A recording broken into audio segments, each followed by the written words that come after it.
దేవుని పరిశుద్ధమైన నామానికి మహిమ కలుగును గాక. మన ప్రభు అయిన యేసుక్రీస్తు వారి యొక్క మహిమ కలిగిన నామంలో మీ అందరికీ నా హృదయపూర్వకమైన వందనాలు తెలియజేస్తూ ప్రేమతో మిమ్మల్ని అందరినీ ఈ దైవ సందేశం వినటానికి ఆహ్వానిస్తున్నాను. పరిశుద్ధ గ్రంథము నుండి యెషయా గ్రంథము 57వ అధ్యాయము 18-19 వచనాల్ని చదువుకుందాము. 57వ అధ్యాయము 18-19 వచనాల్ని యెషయా గ్రంథం నుండి చదువుకున్న పిల్లరా. నేను వారి ప్రవర్తనను చూచితిని, వారిని స్వస్థపరచుదును, వారిని నడిపింతును, వారిలో దుఃఖించు వారిని ఓదార్చుదును, వారిలో కృతజ్ఞతాబుద్ధి పుట్టింతును, దూరస్తులకును సమీపస్తులకును సమాధానమని చెప్పి నేనే వారిని స్వస్థపరిచెదనని యెహోవా సెలవిచ్చుచున్నాడు. ఆమేన్. హల్లెలూయా. క్రీస్తునందు ప్రియ దేవుని బిడ్డలారా, దేవుని వాక్యము మనకు ఎంత స్పష్టంగా జ్ఞాపకం చేస్తున్న ఒక అద్భుతమైన సత్యాన్ని బహు జాగ్రత్తగా వినండి. నేను వారి ప్రవర్తనను చూచితిని అని దేవుడు ఒక అద్భుతమైన సత్యాన్ని జ్ఞాపకం చేస్తున్నాడు. మనము గుర్తుపెట్టుకోవాల్సిన విషయం ఏంది అని అంటే, ఇక్కడ దేవుడు మానవుని జీవితంలో చూస్తున్నటువంటి ఒక విషయాన్ని ఆయన చెప్తున్నాడు. మన జీవితాల్లో దేవుడు ఏం చూస్తున్నాడు మనల్ని అని అంటే, వారి ప్రవర్తనను చూచితిని అని అంటున్నాడు. పిల్లరా, గమనిస్తున్నారా? మన ప్రవర్తనని దేవుడు చూస్తున్నాడు అని బైబిల్ చాలా స్పష్టంగా జ్ఞాపకం చేస్తుంది. ఎవరి ప్రవర్తన అయితే దేవునికి ప్రీతికరంగా, అంగీకృతముగా, ఆయన దృష్టికి యోగ్యమైనదిగా ఉంటుందో, నేను పరిశుద్ధుని గనుక మీరును పరిశుద్ధులై ఉన్నని దేవుడు సెలవిచ్చిన రీతిగా పిల్లల మన ప్రవర్తనని దేవుని యొక్క వాక్యపు వెలుగులో సరిచేసుకుంటూ బహు జాగ్రత్తగా ఈ లోకములో ఒక మంచి ప్రవర్తన కలిగి మనం నడుచుకుంటే పిల్లరా, మనము ప్రవర్తిస్తున్నటువంటి ఆ ప్రవర్తనను దేవుడు చూస్తున్నాడని బైబిల్ చెప్తుంది. మన ప్రవర్తన చాలా ప్రత్యేకముగా దేవుని యొక్క కనుదృష్టిలో ఉంటూ ఉందనేది మనం తెలుసుకోవాలి. పిల్లరా, ఒక్కొక్కసారి మనం మాట్లాడే మాటలను బట్టి మన ప్రవర్తన ఏంటనేది మనకు అర్థమవుతుంది. మనము చేసే పనులను బట్టి మన ప్రవర్తన ఏంటనేది మనకు అర్థమవుతుంది. మనకున్న అలవాట్లను బట్టి మన ప్రవర్తన ఏంటనేది మనకు అర్థమవుతుంది. మనం చూస్తున్న వాటిని బట్టి మన ప్రవర్తన ఏంటనేది ఆధారపడి ఉంటుంది. మనం ఆలోచిస్తున్న విధానాన్ని బట్టి మన ప్రవర్తన ఏంటనేది ఆధారపడుతూ ఉంటుంది. పిల్లరా, మన ప్రవర్తన గురించి మనమేమనుకుంటామని అంటే, ఎస్, నేను బాగున్నాను, నేను చేసేదంతా మంచిది, నేను ఆలోచించేది మంచిది, నా నిర్ణయం మంచిది, నా తలంపులు మంచిది, నా ఉద్దేశాలు మంచివి. ఇలాగ మనము ప్రతిదీ కూడా మన దృష్టిలో ఎలా ఉంటుంది అని అంటే అంత మంచిగానే ఉంటుంది. మరొక మాటలో చెప్పాలంటే మనకంతా మంచిగానే కనబడుతుంది పిల్లరా.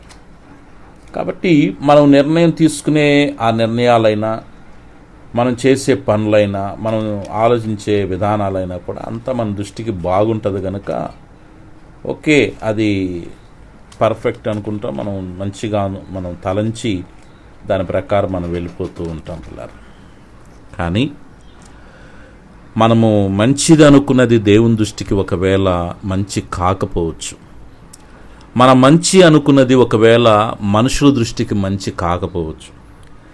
మనము మంచి అనుకున్నది పిల్లరా ఇతరుల దృష్టికి అది అంగీకృతము కాకపోవచ్చు. అందుకనే మనం ఏదన్నా అనుకున్నప్పుడు అది దేవుని పాద సాన్నిధ్యంకు తీసుకుని వచ్చి, అయ్యా నేను ఇలా అనుకుంటున్నాను, నేను ఇలా తలుస్తూ ఉన్నాను, నేను ఇలా వెళ్ళాలనుకుంటున్నాను, నేను ఇలాంటి పని చేయాలనుకుంటున్నాను, అది నీ దృష్టికి అంగీకృతమైతే, నీ చిత్తమైతే దాని ప్రకారం నన్ను నడిపించండి. ఒకవేళ నీ చిత్తము కాకపోతే దాని నుండి నన్ను తప్పించనని చెప్పి మనం ప్రార్థన చేసుకోవాలి పిల్లారా. ఎందుకనంటే మన హృదయంలో ఉన్నటువంటి ప్రతి ఆలోచన పుట్టక మునిపే దేవునికి తెలుసు. మన తలంపులు మన మనసులోకి రాకమునిపే దేవునికి తెలుసు పిల్లారా. కాబట్టి సమస్తం ఎరిగిన దేవునికి మరుగై ఉన్నది ఏది లేదు గనక, మన ప్రవర్తనని ఆయన గమనిస్తున్నాడు గనక పిల్లారా, మనము బహు జాగ్రత్తగా ఈ విషయంలో ఒక అడుగు ముందుకి వెయ్యాలి. సో ఈరోజు దేవుడు మనతో చెప్తున్న మాట ఏంటంటే, మన ప్రవర్తనని దేవుడు చూస్తున్నాడు. ఎవరి ప్రవర్తన అయితే మంచిగా ఉంటుందో ఆయన దృష్టికి దేవుడు చెప్తున్నాడు, వారిని స్వస్థపరచుదును అని అంటున్నాడు. పిల్లరా, మన ప్రవర్తన ఒకవేళ విశ్వాస సహితముగా ఉందనుకోండి, నీ విశ్వాసమే నేను స్వస్థపరుస్తుందని దేవుని వాక్యం సెలవిస్తుంది గనక, నీవు దేవుని పట్ల ఒక మంచి విశ్వాసముతో కూడినటువంటి ప్రవర్తన కనపరిచినప్పుడు దేవుడు నిన్ను స్వస్థపరుస్తాడు. అలాగే ఆయన అంటాడు, వారిని నడిపింతును అంటున్నాడు. అంటే దేవుడు మనల్ని నడిపిస్తాడంట.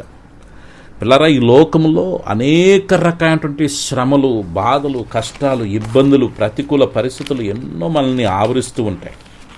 పిల్లరా, దేవుని యొక్క వాక్కు ఎప్పుడైతే ఆయన మాటను మనం గమనించి పిల్లారా మన యొక్క జీవితాలని దేవునికి అనుకూలముగా మన ప్రవర్తన మలుచుకొని నడుచుకుంటామో పిల్లరా, దేవుడే మనల్ని నడిపిస్తాడు. ఎలాగ ఆయన దేవుడు నడిపిస్తాడు పిల్లరా? దేవుని వాక్యం చెప్తుంది, యెహోవా నిన్ను నిత్యము నడిపించును, క్షామకాలమున ఆయన నిన్ను తృప్తిపరిచి నీ ఎముకలను బలపరుచును అని చెప్పి దేవుని వాక్యం సెలవిస్తుంది. అలాగ దేవుడు మనల్ని ఒక కష్టకాలమైన, కరువు కాలమైన దేవుడు మనల్ని తృప్తిపరుస్తూ మనల్ని దేవుడే నడిపిస్తాడు అని దేవుని వాక్యం సెలవిస్తుంది. వారిలో ఒకవేళ ఎవరన్నా దుఃఖిస్తూ ఉంటే వారిని దేవుడు ఏం చేస్తాడంట? ఓదారుస్తాడు అని దేవుని వాక్యం సెలవిస్తుంది. ఆమేన్, హల్లెలూయా. పిల్లరా, గమనిస్తున్నారా? దేవుని వాక్యము ఎంత అద్భుతముగా మనకు జ్ఞాపకం చేస్తుందో. ఒకవేళ దుఃఖములో ఉంటే పిల్లరా, ఈ సమాజం ఒకవేళ మనల్ని హేళన చేస్తుందేమో, అవమానపరుస్తుందేమో, నిందిస్తుందేమో, బహుగా మనల్ని బాధిస్తుందేమో, కానీ దేవుని వాక్యం చెప్తున్న మాట ఏంటంటే, మన ప్రవర్తన చూస్తున్న దేవుడు మన ప్రవర్తన బట్టి మనల్ని స్వస్థపరుస్తూ, మనల్ని నడిపిస్తూ, మన యొక్క దుఃఖాన్ని గమనించిన దేవుడు పిల్లారా మనల్ని ఓదారుస్తాను అని దేవుడు చెప్తున్నాడు. అంత మాత్రమే కాదు పిల్లారా, వారిలో కృతజ్ఞత బుద్ధిని దేవుడు పుట్టిస్తాడంట. ఈరోజు చాలామంది దేవునికి దూరం అయిపోవటానికి గల కారణం ఏంటయ్యా అంటే, వారిలో కృతజ్ఞత బుద్ధి లేకపోవటం.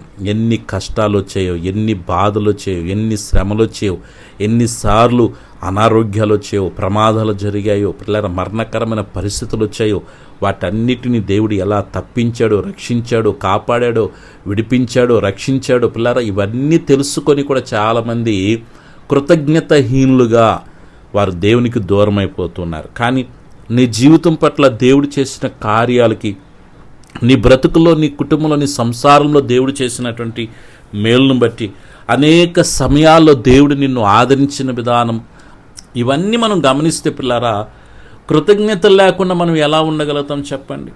కృతజ్ఞత లేకుండా మనం ఎలా బ్రతకగలుగుతాం చెప్పండి? అందుకని దేవుడు చెప్తున్నాడు పిల్లారా, మనలో కృతజ్ఞత బుద్ధిని దేవుడు పుట్టిస్తాడంట. అంటే కృతజ్ఞత కలిగి ఉండాలన్నా దానికి ఒక పదం దేవుడు ఇక్కడ చెప్తున్నాడు, ఆ బుద్ధి కూడా ఉండాలంట పిల్లరా. చాలామందికి ఈ బుద్ధి ఉండదు పిల్లరా. ఏదైనా పని చేసేటప్పుడు ఏదైనా పొరపాటు జరిగింది, బుద్ధి ఉందా అని తిడతారు. అంటే ఇక్కడ కృతజ్ఞత బుద్ధి పిల్లరా మానవుల్లో చాలా వరకు కరువైపోతుంది. కానీ ఎవరు ప్రవర్తన దేవుడు చూస్తున్నాడు వాళ్ళకి దేవుడు పిల్లరా కృతజ్ఞత బుద్ధిని దేవుడు ఇస్తాడని చెప్తున్నాడు. దూరస్తులకును సమీపస్తులకును సమాధానం అని చెప్పి నేనే వారిని స్వస్థపరిచెదనని యెహోవా సెలవిచ్చుచున్నాడు. ఆమేన్, హల్లెలూయా. పిల్లరా, దూరస్తులకు సమీపస్తులకు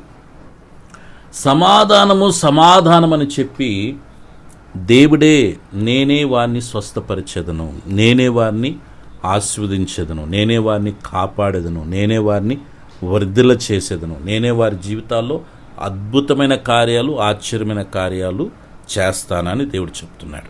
ఈ మన జీవితాలని మనం పరిశీలన చేసుకుంటే పిల్లారా, ఈ యొక్క సమయంలో పరిశుద్ధాత్మ దేవుడు మనతో మాట్లాడుతున్న విషయం ఏంటంటే, మనకు స్వస్థత కావాలన్నా, ఒక మంచి ఆత్మీయ నడిపింపు కావాలన్నా, మనము ఓదార్చబడాలన్నా, మనము దేవుని సందులో కృతజ్ఞత కలిగిన వారిగా ఉండాలన్నా, మనము సమాధానము కలిగిన వారిగా ఉండాలన్నా, పిల్లల దేవుని వాక్యం చెప్తున్న మాట ఏంటంటే, ఇవన్నీ మన ప్రవర్తన ఆధారం చేసుకొని ఉంటాయి.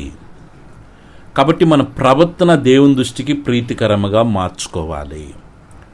పిల్లరా, మన ప్రవర్తన దేవుని దృష్టికి ఎప్పుడు ప్రీతికరముగా మారుతుంది అని అంటే, పిల్లలు ఇద్దరి మధ్యలో ఏదన్నా మాటల బట్టి ప్రవర్తన ఉంటుందని చెప్పాను, క్రియలను బట్టి ప్రవర్తన ఉంటుందని చెప్పాను. ఒకవేళ క్రియలను బట్టి కావచ్చు, మాటలను బట్టి కావచ్చు, అలవాట్లను బట్టి కావచ్చు, ఏదన్నా బలహీనతను బట్టి ఒకవేళ ఏదన్నా పిల్లరా మనస్పర్ధలు వచ్చాయనుకున్నాం. ఈ మనస్పర్ధలు వచ్చినప్పుడు పిల్లరా, ఎవరికి ఉండాల్సిన ఈగో వాళ్ళకు ఉంటుంది, ఎవరికి ఉండాల్సినటువంటి అహంకారం వాళ్ళలో ఉంటుంది. నేనెందుకు తగ్గాలా, నేనెందుకు క్షమాపణ చెప్పాలా, నేనేం తప్పు చేశాను, నేనేం పొరపాటు చేశానని చెప్పి దాన్ని సాగదీసుకుంటా వెళ్తే పిల్లరా, అది ఎలా కనబడుతుందంటే ఒక సుదీర్ఘమైనటువంటి ఎడబాటు అనేది అక్కడ కనబడుతూ ఉంటుంది. ఎప్పుడైతే పిల్లరా సుదీర్ఘమైన ఎడబాట్లు కలుగుతాయో మానవుల జీవితాల్లో, మధ్యలోకి సైతాను దూరతాడు. ఈ మధ్యలోకి సైతాను దూరి పిల్లరా వీళ్ళకి చెప్పే మాట వీళ్ళకి చెప్తాడు, వీళ్ళకి చెప్పే మాట వీళ్ళకి చెప్తాడు. ఇప్పుడు మనం ఆలోచించాల్సిన విషయం ఏంటంటే, ఎప్పుడైతే ఎడబాట్లు ఉంటాయో పిల్లరా ప్రవర్తనలు మారిపోతాయి. అపవాది యొక్క ఆలోచనలు, చెప్పుడు మాటలు ఎక్కువైపోతాయి. అలాంటి సమయాల్లో పిల్లరా ఎవరైనా ఒక్కరు ఒక మెట్టు దిగి పిల్లరా ఎప్పుడైతే పిల్లరా క్షమాపణ కోరుకొని మనం ఒక చిన్న ప్రార్థన, ప్రభువా నన్ను క్షమించయ్యా, పొరపాటు అయిపోయింది, అజ్ఞానమైంది, అవివేకమైంది, లోకములో నేను పలాని వాటికి ఆశపడ్డాను, లేకపోతే పలాని పని నేను చేశానయ్యా, పలాని రీతిగా నేను వెళ్ళానయ్యా, పలాని రీతిగా నేను ఉండానయ్యా, నన్ను మన్నించు నాయనా అని మనం దేవుణ్ణి ఒక్క మెట్టు తగ్గి కానీ మనం అడిగితే పిల్లరా దేవుని వాక్యం చెప్తుంది, అద్భుతమైన తన ప్రేమ కౌగిట్లోకి దేవుడు మనల్ని తీసుకొని మన మీద ఉన్నటువంటి కోపం అంతటినీ దేవుడు తొలగించి తన మహాకనికరముతో మనల్ని చేరదీసి తన హక్కున తన కౌగిట్లో మనల్ని దేవుడు చేర్చుకొని మన ప్రవర్తనకు తగిన ప్రతిఫలము దేవుడు మనకు అనుగ్రహిస్తాడు. ఈ దేహముతో మంచైనా చెయ్యి, చెడైనా చెయ్యి. నువ్వు మంచి చేసినా చెడు చేసినా ఈ రెండింటిని బట్టి దేవుని యొక్క న్యాయసింహాసనం ఎదుట మనం నిలబడి దేవునికి లెక్కప్ప చెప్పాలి. పిల్లరా ఎంతకాలం మనం ఈ లోకంలో బ్రతుకుతామనేది మనకు తెలియదు. బ్రతికినంత కాలము ఈ శరీరంతో ఏదో ఒకటి చేస్తాం, మంచనే చేస్తాం, చెడనే చేస్తాం. నువ్వేం చేసినా దానికి నువ్వు లెక్కప్ప చెప్పాలి. కాబట్టి దేవునికి లెక్కప్ప చెప్పవలసిన వారమని గుర్తిరిగి మన ప్రవర్తన మనం కాచుకుని వారిగా ఉండాలని దేవుని వాక్యం హెచ్చరిస్తూ ఉంది. కాబట్టి మన ప్రవర్తన దేవుడు చూస్తున్నాడని గుర్తుపెట్టుకొని ఆ ప్రవర్తన బట్టే దేవుని యొక్క స్వస్థత, నడిపింపు, ఓదార్పు, కృతజ్ఞత, సమాధానం అనేది మనం పొందుకుంటాం. కాబట్టి పిల్లరా మనము దైవ సన్నిధిలో ఎలాంటి స్వభావంతో మనం ఉండాలయ్యా అంటే ఒక మంచి ప్రవర్తన మనం కలిగి ఉండాలి. కాబట్టి దేవుని దృష్టిలో ఆ మంచి ప్రవర్తన మనం కలిగి ఉండాలంటే ఒక అద్భుతమైన సూత్రం ఏంటయ్యా అంటే దేవుని పాదాలు పట్టుకొని క్షమించమని అడగటమే.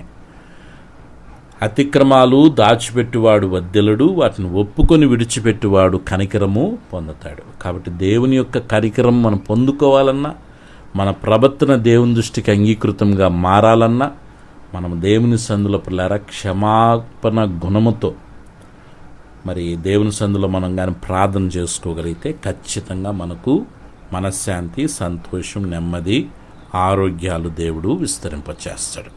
ఆమేన్.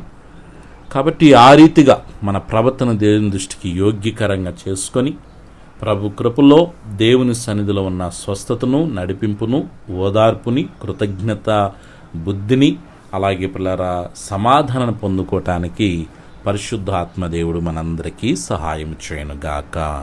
Amen. God bless you all. ప్రార్థన చేసుకుందాము.